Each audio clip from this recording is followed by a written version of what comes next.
Dear students, स्वागत है आपके अपने यूट्यूब चैनल विद्या की बरसात में। आज हम लोग पूरक कोणों के त्रिकोणमितीय अनुपातों का अध्ययन करेंगे। आप जानते हैं पूरक कोण किसे कहते हैं?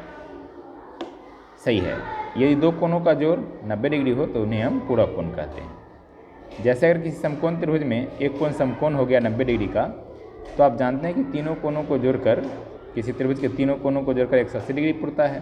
तो एक 90 डिग्री हो गया तो बाकी दो कोणों को जोड़कर 90 डिग्री ही पुरेगा। अर्थात अगर एक कोण थीटा हो गया तो दूसरा कैसे पता करेंगे? जैसे मान लीजिए कि अगर एक कोण 30 डिग्री है तो दूसरा 60 डिग्री पर हो जाएगा। कैसे होगा? तो 90 डिग्री में से हम घटा देंगे 30 डिग्री को तो 60 डिग्री मिल जाएगा। और अगर ये 30 डिग्री है तो ये 60 डिग्री मिल जाएगा, और अगर ये 60 डिग्री है तो ये 30 डिग्री मिल जाएगा। अगर ये 50 डिग्री का कोण हो तो जाहिर सी बात है ये 40 डिग्री होगा। कैसे पता होगा? तो 90 डिग्री में से 50 डिग्री घटा देंगे। अर्थात जो कोण यहाँ पर पता है उसको हम 90 डिग्री में से घटा देंगे तो ये वाला दूसरा न्यून कोण पता हो जाएगा। मतलब इस समकोण त्रिभुज के बाकी के जो दो कोण हैं, कोण बी के अलावा कोण ए और कोण सी, वे एक दूसरे के पूरक हैं। इसलिए हम अगर एक कोण को थीटा मानते हैं तो दूसरे को 90 डिग्री माइनस थीटा मानेंगे। क्यों? क्योंकि किसी कोण थीटा का जो पूरक कोण होता है वो 90 डिग्री माइनस थीटा होता है। ये समझ गए आप चित्र को आसानी से?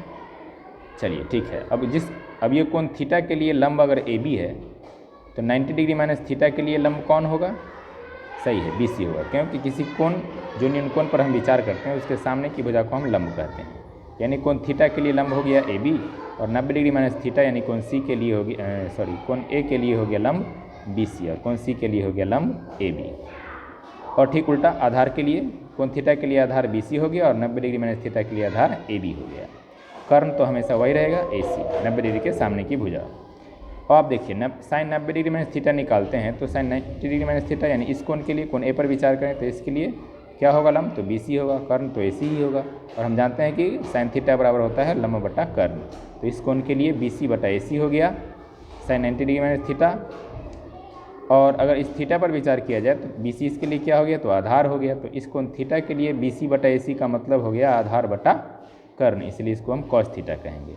ठीक इसी तरह से cos 90 डिग्री माइनस थीटा बराबर sine theta, tan 90 degree minus theta बराबर cot theta, cosec 90 degree minus sec theta, sec 90 degree minus theta बराबर cosec theta, cot 90 degree minus theta बराबर tan थीटा। आप इस चित्र की सहायता से ज्ञात कर सकते हैं और समझ सकते हैं। सूत्र निकालना आपने समझ लिया।